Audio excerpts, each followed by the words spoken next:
Para nosotros es un enorme placer recibir hoy aquí en el Octavo Mandamiento a don Francisco Santos, periodista más ex vicepresidente de Colombia entre el 2002 y 2010 en el gobierno de don Álvaro Uribe. Bienvenido, don Francisco, gracias por acompañarnos. Muchas gracias, y vi el disclaimer al principio, eso parecía una editorial del New York Times. No, ni yo, ni mi mamá, ni mi abuelo, ni mi bisabuelo, ni mis descendientes pueden ser responsables. ¿Qué pasó ahí? ¿Por qué ese cuento? Algunos invitados que nos han... No, tuvimos un invitado muy particular que se dedicó a hablar mucho de mucha gente, entonces fue complejo. Les armó su bueno. Pero no pasa nada. Mejor prevenir que lamentar. Sí, además eso lo pone uno y lo pega y listo, y no le para bolas. Exactamente. Le permite uno decir lo que quiera y quedar tranquilo. Pero con usted vamos a hablar mucho, y con mucho conocimiento. Esta ha sido una semana... ¿Usted había visitado ya Costa Rica anteriormente, primera vez? No, yo visité Costa Rica como vicepresidente un par de veces. Creo que y una vez estuve ayudando a la campaña de Luis Alberto Moreno Albit, 2005. Vine acá, pero de trabajo y chao. No he estado. Yo creo que esta vez es la vez que más he estado, llegué el domingo y me voy hoy. Ok, perfecto. Don Francisco, usted viene a hablar y tiene varias conferencias con respecto a esa influencia de China, la influencia de Irán y también de Rusia en América Latina. Pues mire, le cuento lo que me pasó hoy. Además, porque es interesantísimo. Esto lo organizamos con la ANFE, que ha sido nuestro socio. Hicimos en la asamblea, tuvimos unos miembros de la asamblea, etcétera. Esto es el principio de un diálogo que lo que esperamos es que la gente entienda, escuche y actúe. Porque es un problema que tenemos en toda América Latina y que no estamos mirando con toda la dimensión. Pero hoy veníamos en el Uber y pasamos enfrente al estadio, que fue un regalo de China. De China. Que con China nada de regalo. Nada. Cobran todo. Y lo cobran a la N. Y él me dice, ¿los chinos? Si es que por esto les permitieron a los chinos no tener que pagar IVA en sus cosas, que creo que no es cierto, pero esto era un conductor de Uber costarricense que uno ve acá y hay una presencia china muy grande en sector de comercio, etcétera. No sé cuándo es. Está pues esto. Tienen no sé cuántos viajes los parlamentarios. Todos regresan con su celular Huawei. Todos regresan con su tablet Huawei, toda conectada con los servicios de inteligencia chinos. Y pasan de ser defensores de la democracia, etcétera, a trabajar muchas veces con ellos. Aquí tienen ustedes unos problemas. Y China ha hecho lo mismo en toda América Latina. China tiene mucha corrupción, viene siempre con corrupción. Les contaba yo la represa de Codocodo Sinclair en Ecuador, que costaba 700, acabó costando 300, no la han podido recibir, o sea, un desastre. Y eso es solo un ejemplo. O ustedes tienen que estar muy encima de eso. La flota china, que no son 3 barquitos, son cientos de barcos, apagan los transponders y empiezan a pescar y arrasar, inclusive en zonas protegidas. Le pasó a Ecuador, cerquita a Galápagos. Sí. Y ellos mandaron una chalupa y los chinos le dijeron, oiga, mire, qué pena con usted, pero si no puedo pescar, no le vamos a comprar el camarón. 1.500 millones de dólares. Bueno, pesque. Y al otro año les pararon la exportación de camarón. Entonces, entendamos que hacer negocios con los chinos tiene un costo brutal en muchas cosas y que los chinos no regalan nada, que cobran todo y que no tienen una economía de mercado y que cuando puedan sacarte lo que puedan sacarte y te ahorquen, te van a sacar más. Así son y así operan y así han sido en todas partes del mundo. Entonces, entendamos. Rusia, ustedes tienen aquí un lío con Rusia gigante. Aquí en la frontera, al ladito, creo que es a 5 horas en carro, una cosa así, no sé en cuánto. Está la base de inteligencia más grande que tiene Rusia por fuera de Rusia. Ahí no entran los nicaragüenses. Eso es una base de inteligencia electrónica impresionante. Están haciendo inteligencia de toda América, sobre todo Centroamérica y el sur de Estados Unidos. Y pues ustedes tienen un ancla ahí poderosísima de intervención rusa, que ahí están cogiendo inteligencia, pero operan también con Russia Today y toda clase de cosas. Entonces hay que entender qué es lo que hacen. Irán y Hezbollah trabajan así, son facilitadores, sobre todo Hezbollah es facilitador de criminalidad organizada, ayuda a lavar plata del oro, le ayuda al narcotráfico, que ustedes tienen aquí un problema grande. Y de eso queremos hablar. Que va a venir y que si no le paran bolas va a crecer. Y están presentes en Colombia, en Brasil, dejan células, siempre están trabajando con la criminalidad organizada y irán mirando, viendo dónde puede favorecerse, porque los tres tienen un objetivo: joder a Estados Unidos. No le importa Nicaragua, no le importa Colombia, no le importa Costa Rica. Si quieren fregar a Estados Unidos, pasan por encima de lo que sea. Todos. Irán, China, Rusia, que hoy son un eje, como lo estamos viendo en Ucrania, y que la zona de disputa ahorita más grande en el mundo, en esa nueva Guerra Fría, que no es comunismo contra capitalismo, sino autocracias y dictaduras contra democracias y Occidente. La gran zona de pelea y de debate, o sea, la única zona que está todavía en juego es América Latina, porque África ya es de China. Asia está ya dividida, ya hizo poco, va a cambiar, pero aquí estamos todavía en esa pelea y la vamos perdiendo desafortunadamente, porque Estados Unidos abandonó la región, Europa nunca le hemos interesado, y nos toca a nosotros pelearla para defender la libertad. Nosotros tuvimos, y lo comentábamos ahora fuera de cámara, presentamos justamente una serie de reportajes que le llamamos Made in China, que básicamente evidenció los contactos a nivel político de una firma como Huawei, incluso con diputados de la República. Ahí podemos verlo. Ahí está un poco, los captamos saliendo del apartamento privado de algunos de esos ejecutivos. Eso se llama obviamente somos non gratos para todos esos diputados, pero... ¿Y todas están? Sí, claro. ¿No están en la cárcel? No. ¿Y por qué no? Tienen inmunidad, ahorita no. Okay. Pero ¿cómo de la experiencia suya, lo que usted ha visto, así empiezan con ese lobby político, estos viajes, porque también ese es otro gran elemento. Los viajes son instrumentos donde dicen, venga, yo lo cojo, venga, yo lo ayudo, no tanto, no quiero. Pero, y viajan de todos los partidos. Sí. Ahí no les importa si usted es del Frente Amplio o usted es de los libertarios. Si y cantidad de periodistas. Periodistas de todo llevan. Sí. Y los tratan con todo el lujo posible, etcétera. Yo creo que ahí también empiezan a crear una red de amigos que son más cercanos, no le quepa la menor duda, porque los chinos bobos no son y saben que necesitan agentes de inteligencia, etcétera, entonces reclutan. Pero la mayoría pues los utilizan y en todas partes. En Colombia, en Argentina. Miren, nosotros estamos haciendo esta serie sobre China, Rusia, Irán en América Latina, la amenaza del autoritarismo a la democracia. Lo hicimos en Argentina, lo hicimos en Uruguay, lo hicimos en Chile, lo hicimos en Perú, lo hicimos en Colombia. Y varias cosas. Primero, toda la academia está capturada. Yo no escuché un académico que no tenga la línea de China. Un académico independiente no lo hay. Los parlamentarios, los grupos de amistad China, Costa Rica, China, son poderosísimos y ellos los mantienen así. Y obviamente la corrupción hace parte fundamental de los negocios de China. Yo le cuento de 2 ejemplos en Colombia. Se ganaron una licitación y se ganaron bien. Pero mire cómo sacan la plata. Un amigo mío que era dueño de una gran empresa que hacía todo lo de la energía, en esta concesión tenía que hacer, le dijeron, oiga, háganos el diseño de toda la energía de esta autopista. Dijo, claro, no sé qué tal, y le pasó una cuenta de $35 millones. Dijo, me vale 35 hacer otro. Le dijo, perfecto, se lo damos, pero hágalo por 50. Yo contesto. Entonces, él dijo, no. Antes se le dieron a otra empresa que sí lo debiera haber hecho. Abusan muchísimo de las empresas con las que trabajan. También lo conté. Hicieron un negocio con unas turbinas mucho más caras en Hidroituango, una hidroeléctrica en Colombia. Y todo eso es mediado por plata. Y presión política también.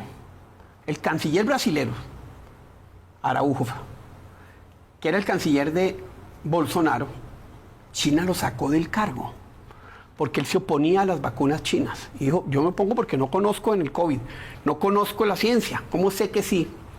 Pues se movieron con sus aliados. Pues, China es el primer socio comercial de Brasil, le compra todo.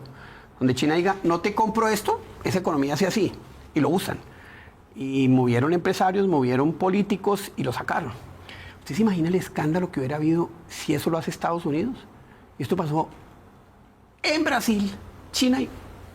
Entonces, es un poder que utiliza la injerencia, es un poder que sí trae negocios, pero sobre todo trae negocios para comprarte y después venderte producto terminado.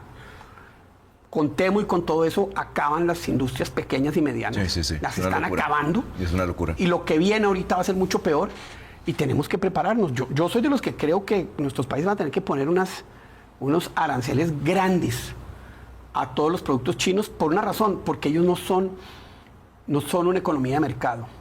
Ellos no les importa el costo por una razón, porque necesitan mantener el empleo en China, necesitan emplear 800 millones de chinos.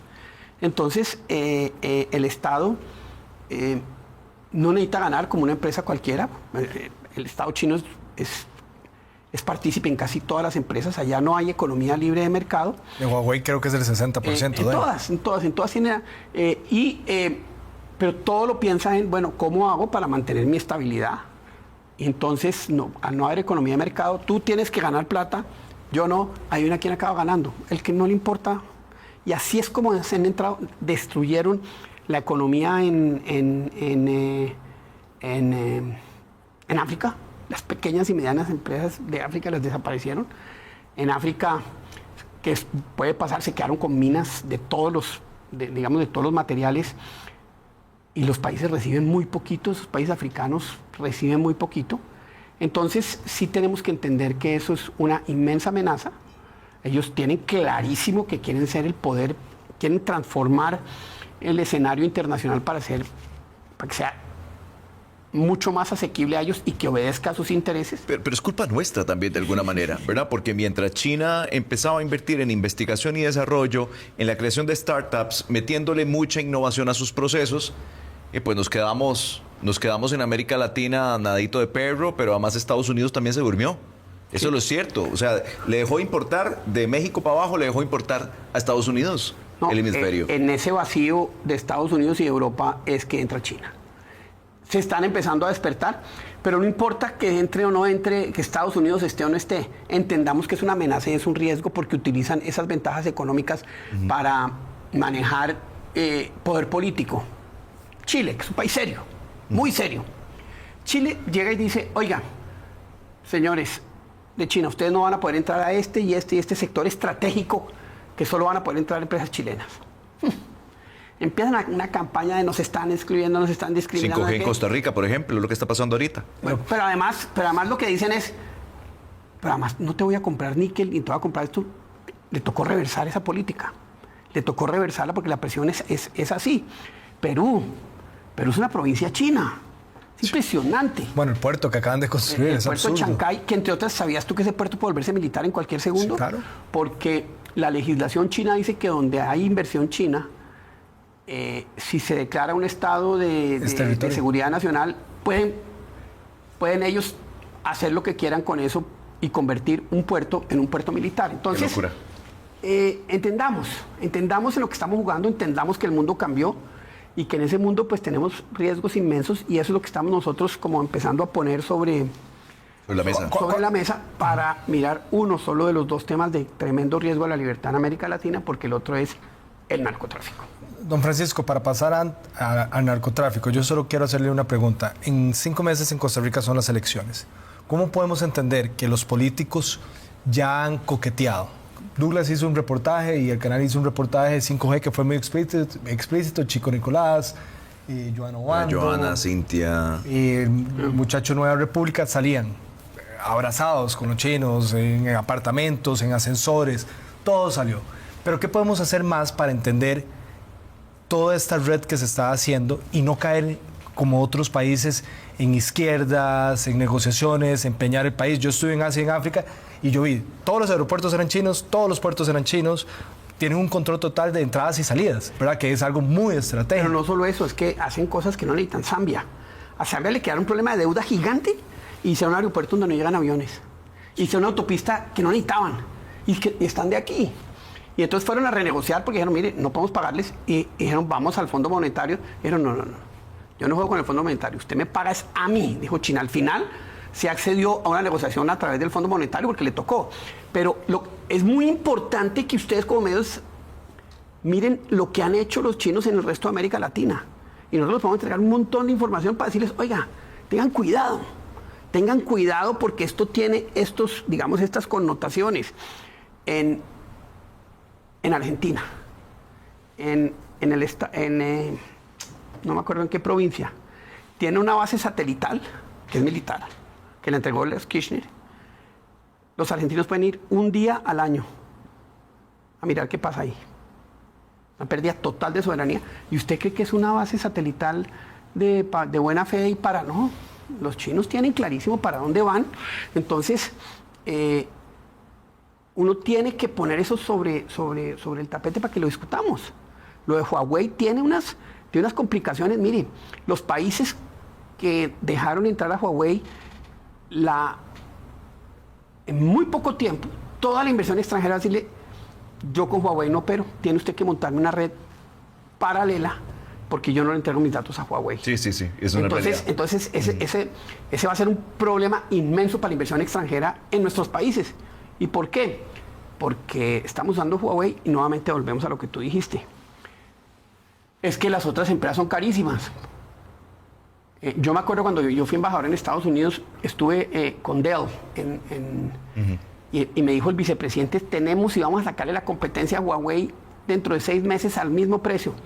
Todavía estoy esperando. Porque es que también uno tiene que despertarse y los países que dicen, oiga, venga, voy a competir, sí. Quizás no puedo competir totalmente con precio, pero puedo estar ahí cerca, puedo generar. Usted las otras dos, que son Siemens, y no me acuerdo cuál, en Colombia no hay un representante de ellos. Entonces, sí hay un abandono importante que los países tienen que despertarse para entender que esta competencia es en serio.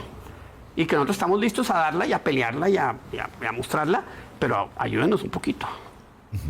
Narco, ahora sí. Ay, Dios mío.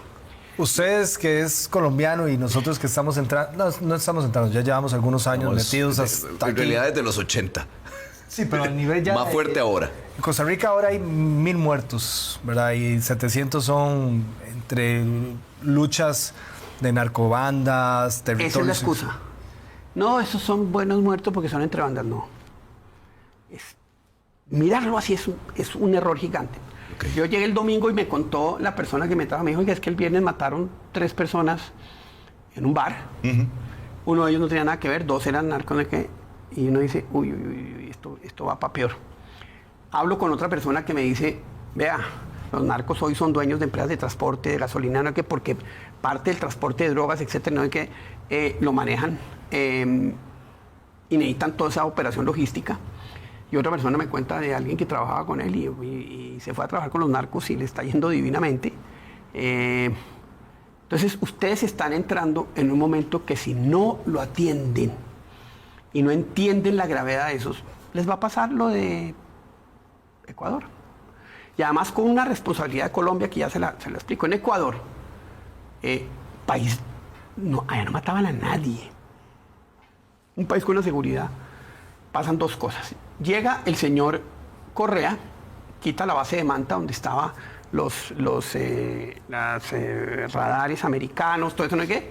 Saca a los americanos, ¿no es qué? Abre en la cama, le abrió todas las posibilidades a los narcos. Llega Juan Manuel Santos y acaba con la política antidrogas y crece la coca en el sur de Colombia brutalmente, de 40.000 a 200.000 hectáreas. Y los narcos dicen, ay, yo puedo salir por Ecuador porque allá no hay control ni hay nada, lo acabaron. Se creó esa ruta y hoy Guayaquil es una de las ciudades más violentas del mundo. Sí. ¿Ustedes les va a pasar esto si no tienen claro que mirar para el otro lado es lo peor que les puede pasar? Que van a ir perdiendo el control si no mejoran la policía, mejoran la inteligencia, cooperación con Estados Unidos, con Inglaterra, extinción de dominio, extradición que veo que ya la están activando. Tienen que despertarse porque estoy viendo yo a ustedes, estoy viéndolos caer a un abismo, pero todavía puede uno echarlos, no dejarlos, ponerles el paracaídas por lo menos. Así estoy viendo hoy a Costa Rica y eso finalmente lo que necesita es voluntad política. No es problema de la Asamblea, no, eso es el presidente, es el que tiene que tener la voluntad política para dar esa pelea. ¿Cómo es esa voluntad política del presidente? Pues mire, usted pone el presupuesto para las fuerzas policiales acá. Usted crea las unidades especializadas judiciales e inteligencia. Usted crea un sistema inclusive con los americanos, para que los puertos tengan toda la seguridad y no les infiltren coca ahí. Usted crea una agencia de seguimiento a las finanzas, de inteligencia financiera, pero serio, con gente, o sea, aquí muchas veces la excusa es, ay, es que la Asamblea no me dejó. No, los presidentes tienen mucho margen de maniobra para hacer cosas y la voluntad política se expresa ahí. Vea, cuando nosotros llegamos al gobierno en el 2002, había una crisis fiscal brutal. Recuerdo que como llega el ministro de Hacienda y le dice al presidente, en el tercer Consejo de Ministros, presidente, qué pena, pero el ministro de Hacienda anterior nos mintió en el empalme, era Juan Manuel Santos. No tenemos plata para pagar los militares en octubre. Bueno, Uribe se consigue la plata, pero ahí mismo dice, necesitamos meter una reforma fiscal y una reforma de impuestos para aumentar, pero a toda la seguridad. Y la gente la pagó feliz, porque iba para la seguridad y empezó a dar los resultados, porque el presidente Uribe era así con el tema de seguridad todos los días. Y llamaba a las bases y llamaba, o sea, no dejaba pasar un robo de una vaca, porque en eso tiene que estar uno así encima. No decir, venga, haga. No, tiene que estar encima.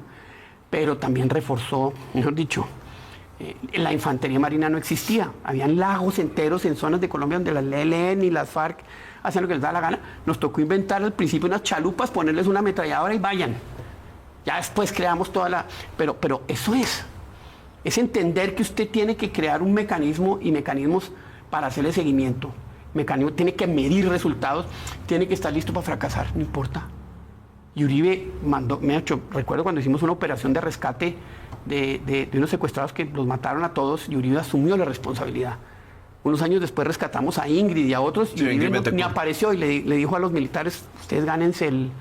Porque así es un líder hace las cosas, venga yo para mí, sino venga yo, creo la capacidad de riesgo, creo todo lo que se necesita para luchar contra algo que es muy poderoso como son los narcos. Entonces, y con el tema que Costa Rica hoy no tiene un ejército, ¿no? Depende de sus pero no lo fuerzas necesita, policiales. ¿sabes? Porque aquí no tienen cultivo. A nosotros nos tocan los cultivos en las montañas y cultivan la FARC y cultiva el ELN. Entonces, ahí necesitamos ejército. Ustedes aquí necesitan es una policía, necesitan presencia. Yo no he visto un carro de policía en San José. No lo he visto. Llevo 2 días y no he visto el primero. Y me voy para todos lados. No he visto el primero.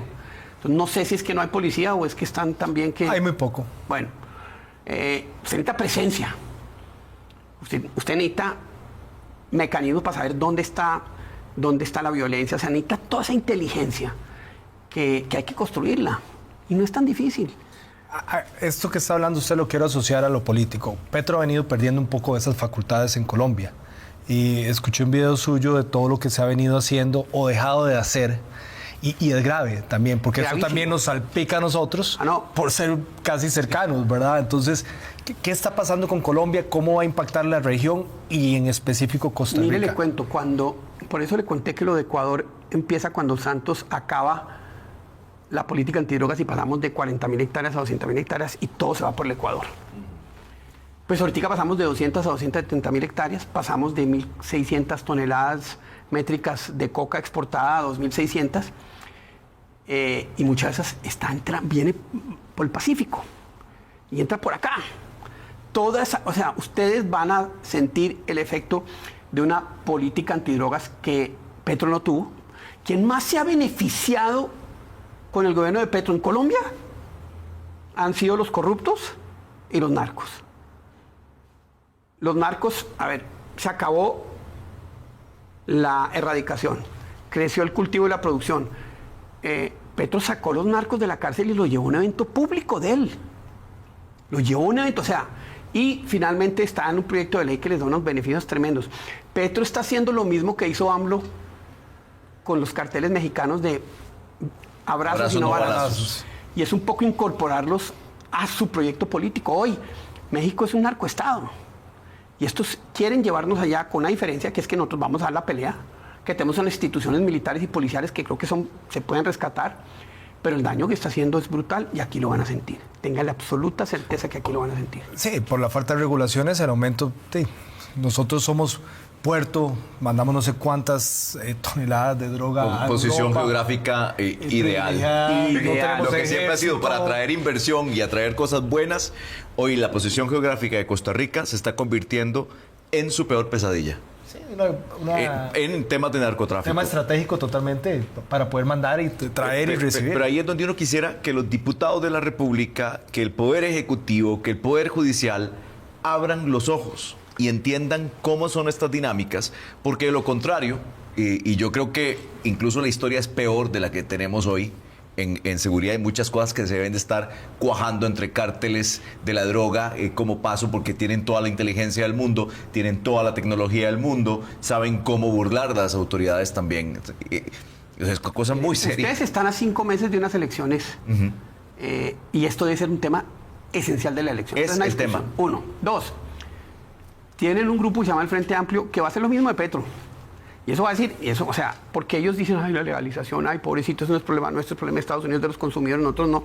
Porque para ellos la seguridad no les, a esa izquierda la seguridad les estorba, no les interesa, no hace parte de su discurso. Entonces, ustedes cometen el error de llevar a ese Frente Amplio al poder. Y Dios mío, yo quiero ver cómo se va a volver Costa Rica en 2 añitos, donde esto esté en una ebullición brutal de violencia. Mire, se necesita una discusión de verdad seria y una política de Estado sobre la lucha contra el narcotráfico. Yo creo que se necesitan jueces especializados. Hay que cambiar la reglamentación judicial contra el narco. Hemos dicho, usted debe poder incautar bienes de los narcos que tengan evidencias, etcétera. Y de hecho, hay una cantidad de mecanismos que hay que empezar a crear para que los tipos digan, ay, ¿sabe qué? Ay, Costa Rica ya no es tan fácil. Venga, me voy para Guatemala. Triste decirlo, pero sí. Pero es así, porque nos pasó, ¿no? Que fácil es en Costa Rica. Y además me puedo ir y me caso con una tica, quiero naturalización y entonces hago lo que me da la gana. Porque no me extraditan, ya ahora se puede. Le cuento una anécdota de un amigo mío del colegio. Se vino a vivir acá. Tenía un negocio de pesca deportiva en el Pacífico.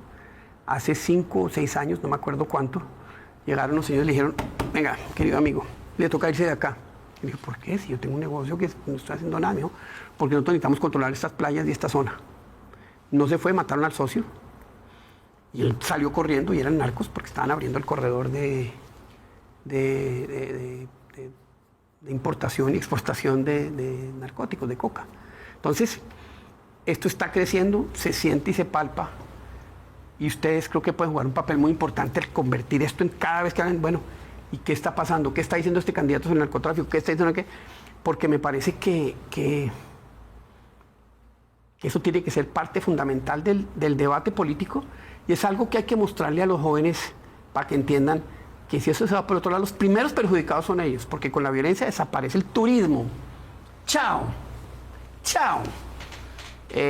La industria dice hasta luego. Sí, entonces está pasando. Entonces, la caída de turistas está cayendo. O sea, ahí en la caída. Eso hace así. Y creo que es importante que los jóvenes, que el Frente Amplio muchas veces lo ven y dicen, ay, el cambio, no sé qué.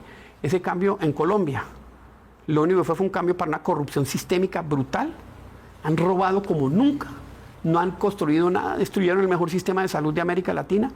Tengan cuidado con lo que están soñando porque esa izquierda populista le pintan pajaritos de oro y son, pues, lo único que han hecho en toda América Latina es destruir. Mire Venezuela, está tan pobre como Haití, Nicaragua, Cuba, Bolivia. Bolivia era un país riquísimo. Y en 20 años del populismo de Evo y de Arce, hoy no tiene gasolina, hoy no tiene gas. Con esas hoy, o sea, Ecuador, que era otro país que tiene una crisis fiscal porque lo endeudaron tanto. O sea, estos tipos solo saben destruir. Este populismo de izquierda solo destruye, no sabe construir.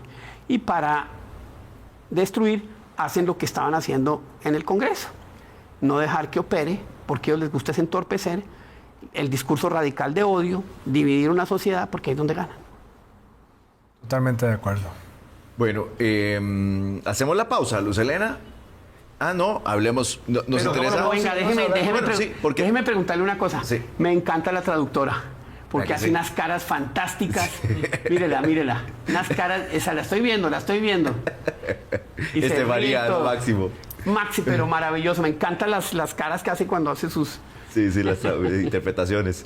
Vamos a hacer la pausa. Queremos hablar de don Álvaro Uribe. ¿Qué pasó? Claro. Esa condena que recibió. Sí. Queremos hablar de Miguel Uribe también. ¿Qué está pasando en ese sentido? Y otros temas más que tenemos ahí preparados. Hacemos la pausa y regresamos aquí al Octavo Mandamiento.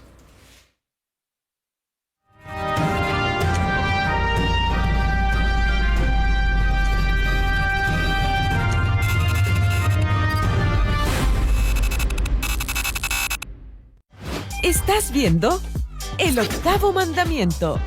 A continuación, Testigo Directo. Costa Rica tiene el 58.5% de su territorio cubierto por bosques. De ese, solo el 4.2% es bosque seco, pero si se quema, ese 4.2% se convierte en cero. El bosque seco es resistente, capaz de sobrevivir largos periodos sin agua. Aún así, es uno de los ecosistemas más vulnerables al cambio climático. Protejamos el bosque seco, evitemos los incendios forestales. Guanacaste nos necesita. Si ves una columna de humo o fuego, denuncia al 911.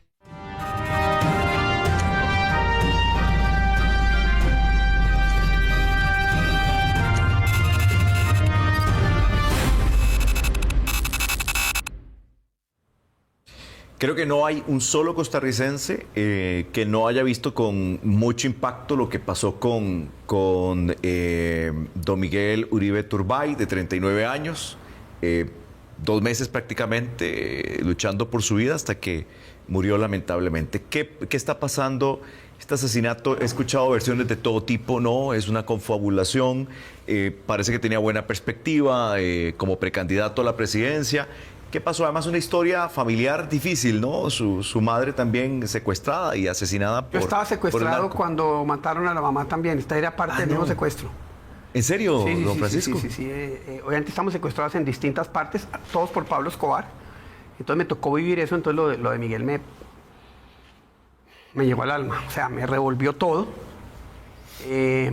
Obviamente yo me demoré después, fueron casi 5 meses más secuestrado, 4 meses más secuestrado, pero me tocó vivir ese momento, me tocó entender lo que, me tocó ver, me acuerdo que porque me han prestado el televisor, para no entrar en detalles, porque a veces me daban para ver televisión y cuando pasó esto me dejaron ver, me tocó ver el funeral del hijo, Miguel, de 4 años, o sea, esto que acaba de pasar me revolcó y me pegó muy duro. Y el mensaje es, vamos a tener una campaña muy violenta. Esto es un mensaje a la oposición. Petro es responsable político de esa muerte. Petro le puso más de 40 trinos de odio en contra de Miguel Uribe. Petro le puso acá a la diana y otros dispararon. Entonces él tiene las manos manchadas de sangre, no le quepa la menor duda. 1. 2, supuestamente uno de los asesinos murió en Venezuela. Entonces está metido Maduro. Yo creo que Maduro está metido. Y si está metido Maduro, junto con la mal llamada, una de las disidencias de las FARC, que está allá, eso tiene unos vasos comunicantes con los sectores de Colombia que están ahí también muy, que rodean al presidente. Él tiene esa responsabilidad política, no vamos a saber porque la fiscal es de él la nombró, o sea, él la nominó, es una fiscal muy cercana y no vamos a saber la verdad. De pronto sabremos quiénes son los que dispararon y eso, pero ¿quién ordenó? No, nunca vamos a saber. Pues, no digo nunca, pero yo creo que bajo esta fiscal no lo vamos a saber. Cuando uno hace un análisis, nosotros como país, dichosamente y lastimosamente para ustedes no tenemos una historia tan trágica como la de Colombia en estos temas. Como patria, ¿qué siente el ciudadano de ver estas cosas y usted en su posición? Lo primero es que sentí mucha rabia porque dije, carajo, después de lo que vivimos en los 90 nos toca vivir otra vez esto. Entonces, mucha gente de mi edad y eso que vivimos, eso y que fue muy brutal. El narcoterrorismo de finales de los años 90, de los años 80, principios de los 90 fue brutal. Muchos pensamos, ya superamos esto. Y lo hemos superado porque con Uribe hemos cambiado totalmente cómo iba ese país. Lo que vino después creo que fue un desastre. Entonces estamos como en, uy, ¿qué pasó? La lección para ustedes en el tema del narcotráfico es que nunca hay que dejar la batalla contra el narcotráfico. Eso no hay que bajarle el acelerador, porque tiene una capacidad de recicle. Y le duele a uno a Colombia, me duele muchísimo. Creo que vamos a tener una campaña compleja. Yo les conté lo que me tocó vivir en los 90, pero nunca pensé que la democracia colombiana estaba en peligro, porque yo tenía claro que el presidente Barco y el presidente Gaviria estaban con la institucionalidad, estaban con la democracia. De hecho, el narcotráfico era enemigo. Yo no tengo claro que Petro sea así, porque lo que les dije, Petro ha favorecido a los narcos de tal manera que yo no sé si Petro está con la institucionalidad y con la democracia o está con ellos. Bueno, ha atacado la institucionalidad. Brutalmente. Entonces, yo sí tengo, digamos, mucho temor por la democracia por primera vez, pero bueno, ahí estamos listos para pelearla. A mí no me mataron la FARC, no me mató Pablo Escobar. Nos toca la pelea otra vez, pero la vamos a dar. Tienen una pieza fundamental que es don Álvaro Uribe, condenado 12 años, 12 años. ¿no? Arresto domiciliario. Una vaina que cuando yo la empecé a leer para entender, y te digo, pero él es el que va, denuncia, pero termina denunciado porque lo acusa la fiscalía de que él sobornó, digamos, a los testigos en un caso particular. Cuéntenos ese rollo porque yo todavía no logro entender cómo fue eso. Eso está amarrado con un sector de la Corte Suprema que creo que Juan Manuel Santos incentivó. Juan Manuel Santos siempre quiso joder a Uribe. Es lo primero. Un atentado a la emisora Caracol como al mes de él haberse posesionado, dijo que eran los paramilitares cuando había sido la guerrilla. O sea, ya se empezó a señalar. Él, por todos lados se movió porque él no permite que nadie le haga sombra. Y no le gustaba la sombra, y Uribe, pues, obviamente salió con una popularidad del 75%. Entonces, nombró unos fiscales que les dijo, bueno, ustedes me tienen que perseguir a este señor. Uno de ellos es hoy ministro de Justicia de Petro, un sinvergüenza absoluto. Y entonces, pocos meses antes de acabar el periodo, 2 magistrados hacen esa vuelta. Él llega, acusa, y ellos, violando todo el debido proceso, presunción de inocencia, todo, lo acusan a él. O sea, una cosa que uno dice, ¿esto de dónde vino? 1. 2. Avalan una interceptación ilegal, que no dice nada, pero ya en cualquier país del mundo una interceptación ilegal tumba un proceso.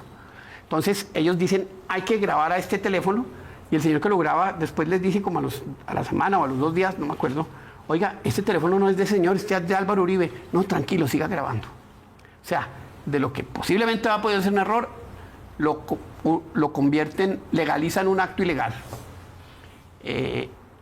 La cantidad de vericuetos que se han dado en este proceso sin presunción de inocencia, la juez, es un desastre.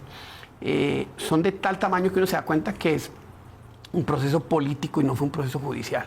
Yo creo en la justicia y yo creo que los tribunales superiores van a tomar decisiones donde van a de verdad valorar la prueba. El señor que es el testigo estrella, que es un bandido, en un momento dado la juez dice, es que el senador Cepeda, que es víctima, no puede, nunca lo benefició, y resulta que en una de las audiencias el senador Cepeda dice, sí, yo beneficié a ese señor. Yo no dejé que lo metieran en esta cárcel y lo llevamos a esta cárcel. La jueza en un momento dice, ay, este pobre señor, el señor Monsalve, el testigo que sufrió tanto, y se le olvidaron las fotos que eran en la revista Semana de él con prostitutas, alcohol y drogas en la cárcel. Como eso hay un montón de cosas que uno dice, uy, que esto proceso... y uno se da cuenta que esto es parte de una persecución que empieza con Chávez. Qué interesante, pero nada más quiero irme un paso antes. El expresidente Uribe básicamente viene este sujeto, un senador creo que era, ¿no? Y le dice, usted tiene relación con las FARC, ¿verdad? Creo que eso es lo que le dice y entonces el expresidente... Ese senador estaba buscando por todos, inclusive por cárceles americanas, y creo que eso le va a salir ahorita, que paramilitares acusaran a Petro, a Uribe. Por todos lados, y entonces mucha gente le empezó a llegar la información y Uribe le decía al abogado, mándele toda esa información a la corte, porque es que ellos tienen que saber esto. Cuando arman el expediente, van y le presentan toda la corte y la corte da la vuelta y dice, no, es que el responsable es usted. Sí, claro. Como si estuviera manipulando testigos que no, o sea, inventan un cuento.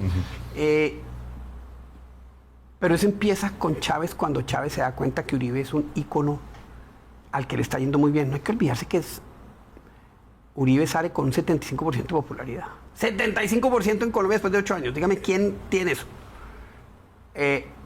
Modelo de seguridad con defensa de derechos humanos, protección de la legalidad, todo.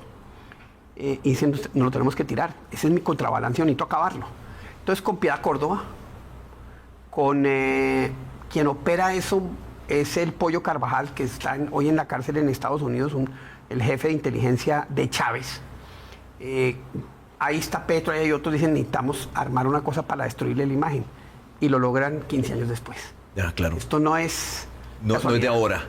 Esto es, necesito acabar este señor, porque este señor es muy importante, y le crean la narrativa, esa narrativa que hoy la están tratando de reforzar. No, es un loafer, digamos, lo que está pasando. Totalmente loafer, pero lo que sí creo que es que se equivocaron porque lo vamos a volver... Un héroe. No solo un héroe, sino una víctima, un mártir. Y eso nos va a servir para la campaña. Yo escuchaba... Perdón, dale, tranquilo. Cuando uno ve a la izquierda actuar es muy sistemática. Es como un librillo y lo aplican y es fácil de entenderlo, y lo que está pasando en Colombia, lastimosamente, lo hemos visto en Venezuela, lo hemos visto en Brasil, lo hemos visto en diferentes lugares. ¿Quiénes proyectan ustedes para que haga la resistencia a lo que está pasando con el señor Petro? Pero mire, hay una cosa en la que también caemos todos. No entendemos esa izquierda. Sí. No la estudiamos. Ellos nos estudian, ellos saben, ellos nos atacan, ellos tienen montado todo eso. Mire, llevo 2 años diciéndole al sector privado en Colombia, por Dios, investiguemos ese 30% de petristas, que hay un 10 o un 15% muy duro y hay un 10 o un 15% que es blando. A ver, ¿qué es lo que sienten? ¿Qué es lo que tienen? ¿Por qué llegaron ahí? El 15% de duros, olvídate. Nada que hacer. Pero el otro, y ver cómo entendemos eso y lo traemos. Necesitamos estudiar esa izquierda, ese discurso y qué es lo que les llega para qué. Porque no les puede llegar también con otras cosas. Peleémoslo. Los empresarios son... mientras no les toquen su negocio, no hacen nada. Desafortunadamente me parece lo que pasa es que va a llegar un momento en donde si el país sigue como va, su bolsillo se va a afectar. En Venezuela miren lo que quedaron. Sí, claro. Miren lo que quedaron. Claro. Entonces...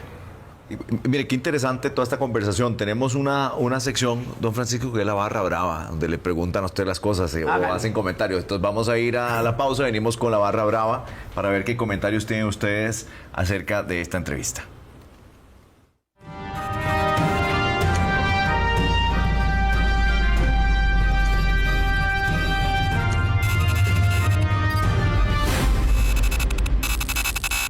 A continuación, Testigo Directo. Después, Central Estelar.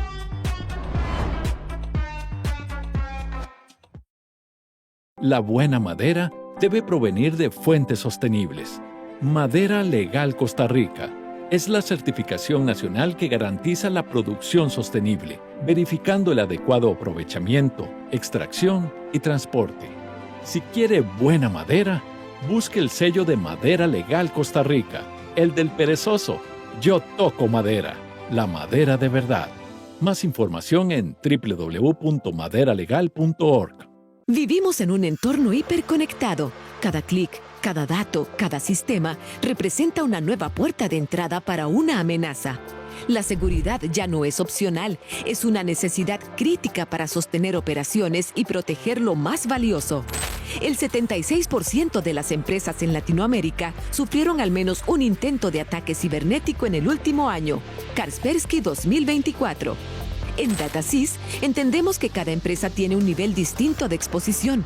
Por eso, diseñamos soluciones integrales y escalables para proteger cada capa de tu organización. Seguridad para redes y data centers, protección avanzada para endpoints e IoT, ciberdefensa en la nube, SOC as a Service y monitoreo 24/7, MDR, detección y respuesta gestionada, gestión de vulnerabilidades y cumplimiento normativo, capacitación continua al personal. Nuestra misión es convertir la seguridad en una ventaja operativa, no solo con tecnología de punta, sino con modelos de servicio gestionado, acompañamiento constante y una cultura preventiva. Seguridad que crece con vos.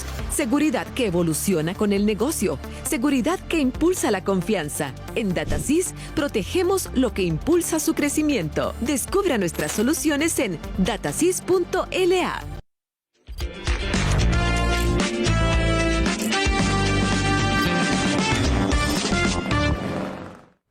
Bueno, ahí estamos siempre con la barra brava, como siempre, los comentarios que ustedes hacen, también el 20% en la marca 6, en Ópticas Munkel, así que usted envía su mensaje ya a WhatsApp, el 6482-4440, para que estemos ahí. A ver, ¿qué preguntábamos? Le preguntábamos a la gente si percibía que efectivamente había una injerencia fuerte de China, y hablamos, no, porque, bueno, influencia hemos tenido de China y de chinos que llegaron. Principalmente se asentaron en Limón, que hay una comunidad fuerte chino. Yo tengo familia y como china. todo, para hacer la aclaración, Douglas, hay chinos buenos. Sí. Yo conozco claro. maravillosos, genios, Empresarios, excelentes. Estamos hablando de una conducta social y económica. Correcto. Estamos hablando del Partido Comunista Chino. Eso estamos es un hablando- desastre. Exactamente. Nada más. Eso Es es. el horror, Nada más, para que no se confunda, pero hay que hacer el disclaimer para que la gente no piense Tiene razón. de la manera incorrecta. Entonces, dice, por ejemplo, Pablo Montenegro Rivera, desde el 2005, Óscar Arias empezó su campaña para la presidencia, ya estaba empeñada parte de nuestra democracia. Ojo qué fuerte lo que dice la gente. Empeñada nuestra democracia en el gobierno chino. La misma fue sellada en 2007 con la entrada en vigencia de las relaciones diplomáticas con esos chinos, dando la espalda a Taiwán. Ahora, diputados, alcaldes, como por ejemplo dice don Mario Redondo, quiere seguir el negocio por debajo. Bueno, no sé. Ahí está tirándole a don Mario con respecto de meter también negocios. Pero tranquilo, lea lo que tiene el disclaimer. No, pero lo dijo Pablo Montenegro, pero lo que dice es, ahora diputados y alcaldes, como por ejemplo Mario Redondo, quieren seguir el negocio por debajo de la mesa con esa gente. Pero es bueno que el pueblo tenga memoria. Recuerden que en 2008 también, en 2009 empiezan todo el tema de Red 3G, ¿verdad? Y hoy tenemos un monopolio de todas nuestras conexiones a una sola empresa. Hoy nos hacen off y usted no tiene internet en su casa. Esa es nuestra realidad. Guste quien le guste. Sí, de acuerdo. 2.000 millones de dólares en contratos es lo que se Chico estima. Nicolás, que habla paja. Exacto. Ahí están los datos. No es sentarse y hablar porque usted lo protege, que está en la curul, ¿verdad? Y no se le puede levantar el fuero. Levante el fuero y diga lo mismo. A ver si lo hace. Ya me enojé. Sí, ya lo vi. Pero bueno, ahí eso es lo que dice Pablo Montenegro Rivera. José Luis Chin Hernández. Hagan esa consulta a las diputadas Huawei. Esas son las diputadas que salieron involucradas en todo este tema. Don Edgar Rodríguez, nadie regala un estadio. Nada es gratis en esta vida. Ahí están los políticos dando permiso a ese montón de vehículos chinos de porquería. Jaime González Hall, Huawei, Estadio Nacional. Jorge Rojas, por supuesto que sí, solo compré algo que no sea fabricado o con partes de China y nos cuenta. Bueno, Vinicius Rojas dice, la primera potencia mundial y su influencia no tiene fronteras. Y ciertamente han sido muy estratégicos. Dicen, en telecomunicaciones creamos estas empresas, en infraestructura creamos esta. Mire, yo creo que vamos a tener un mundo donde por primera vez el gran desarrollo tecnológico no va a ser americano. Totalmente. Va a ser chino. Ya eso pasó. Está empezando a pasar en vehículos, pero en tecnología también, inteligencia artificial. DeepSeek, Eso va a por ser ejemplo. complicadísimo. Usted sabe que yo bajé DeepSeek la primera vez y la primera pregunta que le hice es, ¿qué pasó en Tiananmen, en la plaza de Tiananmen, tal fecha? Y me dice, no le puedo contestar eso porque yo hablo cosas buenas. Entonces, sí tiene una, digamos, una censura grande, importante, o sea, ellos la controlan. Pero estaba oyendo un podcast también de gente que conoce bien DeepSeek y dice que la verdad es una inteligencia artificial que es mucho más empática. Sí. Yo no la uso y es que yo... Yo uso las dos. No, yo no voy a usar la de los chinos ni loco porque hay otras que quiero probar y que las pruebo. lo cierto es que los chinos están en un momento en el que vamos a quedar, yo diría, con 2 plataformas tecnológicas. Es que cuando usted ¿Se acuerda de Betamax? ¿Usted le tocó Betamax y claro. VHS? Sí. Yo creo que vamos a acabar con 2 plataformas tecnológicas también en tecnología. Sí. Pero esos, usted que lo menciona, cuando uno ve quiénes son los líderes en inteligencia artificial, perdón, pero ChatGPT no es el primer lugar. Nada más para estar claros, ¿verdad? Y entonces usted se da cuenta ahí que hay otros jugadores, estamos menospreciando a esos jugadores, no estamos entendiendo cómo van de rápido y seguimos pensando por la cercanía de Estados Unidos, que es lo único que existe. Pero menospreciando, sí, pero mire, el otro día vi un discurso, yo no sé, una conferencia que dio un ex ministro de Economía mexicano que decía, vea, la globalización se está acabando. O sea, la globalización como nos tocó a nosotros se murió. Y decía, yo veo zonas de integración, pero que no dejan entrar a nadie afuera. Decía, yo veo una de Estados Unidos, Canadá, México, y de pronto una parte de Centroamérica. La disputa en Sudamérica brutal. Veo una donde es Europa y de pronto una parte norte. Veo una de China y Asia. Él ve unas áreas de concentración y de integración económica ya no global, sino regional, y dice que la gran competencia tecnológica de China con Estados Unidos va a ser que Estados Unidos se cierre. No dejo entrar esto. Está pasando. Está pasando. Aislarlo. Está pasando, entonces sí. Pues no es tan loco, pero lo cierto es que el mundo que vivimos... Sí, pero yo creo que ahí es donde cada país debe entender su soberanía. Y entendiendo su soberanía está claro en qué permite y qué no. Hasta dónde llego y hasta dónde sí. ¿Qué estoy empeñando por generar un aeropuerto? ¿Qué estoy empeñando por generar un puerto? Sí. Entendiendo esa soberanía y cómo se ve como país, proyecto país, usted entiende hasta dónde juega. Hoy somos un desastre. Sí. Toda Latinoamérica es un desastre. Hoy Latinoamérica no ha entendido ese juego. No, y lo que significa ser un buen patriota, hay que decirlo, porque la persona que llega a un puesto de poder y sabe de estas relaciones y permite, como se permitió en el Instituto Costarricense de Electricidad, la entrada de Huawei de una manera desproporcionada, sin controles, con una auditoría y una auditora débil, no son buenos patriotas. Y eso pesará en la conciencia de cada uno. Y una contralora que ha dejado pasar. Bueno, ni se diga la Contraloría. Entonces, cuando hablemos de estos temas, porque a la gente le escandaliza, ¿no? Y que los medios digamos esto, como lo decimos ahora, porque hace 10 años, es más, hasta hace 2 años, una firma de tecnología montaba a todos los periodistas para llevarlos al evento de tecnología en Barcelona, ¿verdad? Entonces, ahí yo quiero ver la consecuencia, porque algunos dijimos que no. ¿Y qué firma era? Huawei. Ah, sí. Dicha que no fuimos, porque estuvimos en ese almuerzo. Qué dicha, sí. No, y es que por eso digo, las convicciones hoy, y por dicha, digamos, también la evolución que estamos viendo en los medios de comunicación, porque estas cosas hay que decirlas, hay que hablarlas, a alguna gente no le gusta, luego dicen que uno es esto, que lo otro, a mí me vale. O sea, lo que importa es generar la conciencia. Si usted no se despierta, la gente que no aprende de otros países está condenada a vivir una historia peor. Y estamos a tiempo de cambiar muchas cosas. Pero bueno, don Francisco, una conclusión breve. No se duerman con el narcotráfico. No se duerman con el narcotráfico, que ustedes no saben el costo gigantesco que eso tiene en un país, en su sociedad, en violencia, en salud pública, en todo. Esa es mi conclusión así. Y bueno, y también pilas con China, con Rusia y con Irán. O sea, que además tienen lazos unos y otros. China, una parte importantísima del lavado lo hace China con contrabando. Ya están integrados a estas organizaciones criminales también. Entonces... Programazo. Muchas gracias, don Francisco Santos, periodista, vicepresidente de Colombia, 2002-2010, con don Álvaro Uribe. Por supuesto que no sea la última vez. Si viene más a Costa Rica, aquí está su casa, así que invitadísimo a seguir conversando. Y muchas gracias a nuestra, ¿cómo se llama eso? Estefanía, intérprete del ESCO. Intérprete, un placer. Del lenguaje lesco. Del lenguaje lesco. Que mi Dios la bendiga. Qué bueno, Francisco.